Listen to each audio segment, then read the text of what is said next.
Joining me right now, the governor of the great state of Texas, Governor Greg Abbott. Governor Abbott, welcome to the show. How are you, sir? Well, Chad, I'm doing great. It's great to be back on your show again. I was trying to think about it. I know I've been on your show a whole bunch, but I think this is the first time I've been on your show as the governor of the great state of Texas. Absolutely, and we congratulate you for that. And I know you really hit the ground here very, very busy. You want to reform a lot of different areas in this state, correct? Well, listen, that's exactly right. You know, one reality about life, and that is we can always improve. And I'm looking for ways to improve the state of Texas. We need to build more roads. We need to create more jobs. We need to secure our border. But one thing I'm focused on, and one initiative I have, is something that would directly impact and elevate even higher Texas Tech University. I'm looking to get some funding to our premier colleges and universities, one of which is the Texas Tech system. And I'm doing that by transferring some funds from an old fund called the Emerging Technology Fund, and I'll be putting together some other funds that will add millions upon millions of dollars to bring researchers in to Texas Tech University that would really elevate it to the very top tier of universities in this country. Visiting with Governor Greg Abbott, what would the process look like if the proposal that you've laid out there, if that is embraced by lawmakers and it moves forward? How would that process look as far as Texas Tech goes? How would they be able to access that money? First, there would be a pot of money which hopefully would be altogether well over $100 million. And Texas Tech, as well as any other university in the state of Texas, would be able to access that money if they are able to bring in people who qualify, professors or scholars or researchers who qualify under the standards that we are establishing. And it could range from anything such as a Nobel laureate to certain criteria about the highest levels of academic standards. We particularly want to focus on areas of science, technology, engineering, and math, and we want to find researchers who are able to work together with the private sector so that they're not just cubby-holed in a little office in a building on campus doing research, but instead they're working collaboratively with the private sector with the goal being that it also be creating jobs in the local community. I was about to ask, a big picture, how does this help out the state? It helps out the state in several ways. One is it elevates our colleges and universities, but secondly, it couples together with the private sector in a way that it stimulates more job growth, with job growth being one of the key factors. And of course, the more and better we have our students educated in our schools, the more and better jobs they will be getting when they graduate. Visiting with Governor Abbott. It's an ambitious plan, and one that I know has been really embraced by not only educators but also the business community as well.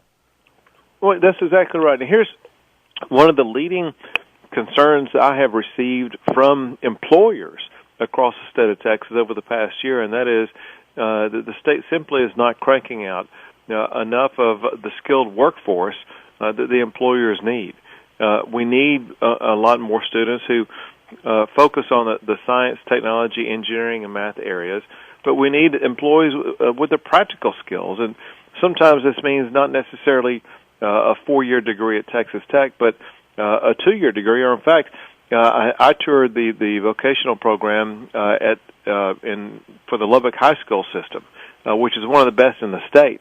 And you have students who are graduating from there, starting out making $50,000, sometimes $60,000 a year in their first year out of college. Out of high school, and that's an area that we are also focusing on, so that understanding 4 years of college isn't the right path for everyone.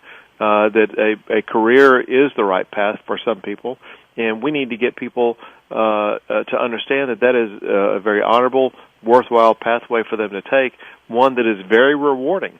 In fact, I toured a 2-year college, Paris Junior College, where after just 2 years of junior college, people could be making $70,000 or $80,000 a year in their first year.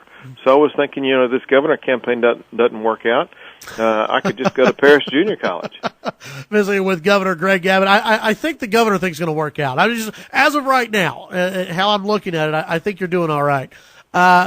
You spoke the other day about small businesses and about the business tax that is out there, including the franchise tax, and you said that you would not approve a budget that did not include cuts for businesses that are out there. Tell us about that and what your vision is for a tax cut with businesses. Sure, and Chad, this is another one of those reforms, and that is about a decade ago. There was a new tax levied against businesses called the margins tax, where some businesses have to pay a tax even if they're not making any money. And this tax is very harsh on businesses that are categorized as small businesses. We need to remember this, and that is the small businesses that create the most jobs in this state. And what I know is that if we can either reduce or eliminate this tax, these small businesses that want to grow are going to have even more money where they can go out and hire more people, and so turn that tax reduction right back into growing their business. And so what I'm looking for are ways that we can continue to grow jobs in this state. And I know from studies that it's a proven fact that when you reduce the business franchise tax, that is going to lead to job growth. Visiting with Governor Greg Abbott, I want to talk about one issue down in Austin, and you've actually spoken about civility and you know the right way to go about things when talking with each other and debating lawmakers down in Austin. And I know one of the issues that you've spoken out about, but that also you've talked about even on social media, is open carry. And we have seen in the past, it seems like 3 weeks maybe, 2 incidents, and in one incident yesterday with open carry Tarrant County, where the leader of that group posted a video on Facebook that seemed to a lot of people as though he was making threatening statements towards lawmakers. He took it down and said he wasn't making threatening statements. Does that kind of activity and those kind of actions, does that hurt the open carry movement that is going on down in Austin, one that you support? Well, this deals with two of the most fundamental issues in our country, and that is the First Amendment and the Second Amendment. I'm a strong supporter of both. The First Amendment guarantees we have open and robust debate, and it makes the state and country a whole lot better. And I think and expect people to come to the Capitol and strongly argue for their positions. On the Second Amendment, I believe that the Second Amendment guarantees the right for a person to bear arms, and that would also include open carry. You are able to advance your cause a whole lot more, whether it's open carry or any other issue. If you come to the Capitol or wherever you're going to make your argument, and civilly engage in debate, and demonstrate why your position is superior to the contrary position. And it's easy to come to Austin and say, listen, we have the Second Amendment here in this country, and the Second Amendment says your right to bear arms shall not be infringed.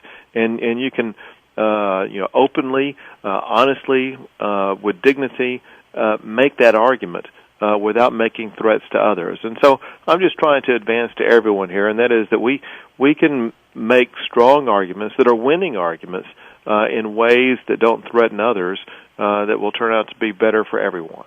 Do you believe the climate right now is still pro-open carry with state lawmakers? I really do. And I would anticipate, I would put a high probability on open carrying passing. This is not the first time that there's been some heated exchanges in Austin, Texas. It won't be the last time. But I think that as we work our way through the session, I think that the votes probably are there for open carry. I certainly think that's the way the probabilities lean right now. Visiting with Governor Abbott, before I let you go, what's another issue out there that as governor you're taking a look at and that you want to make a priority right off the bat with state lawmakers?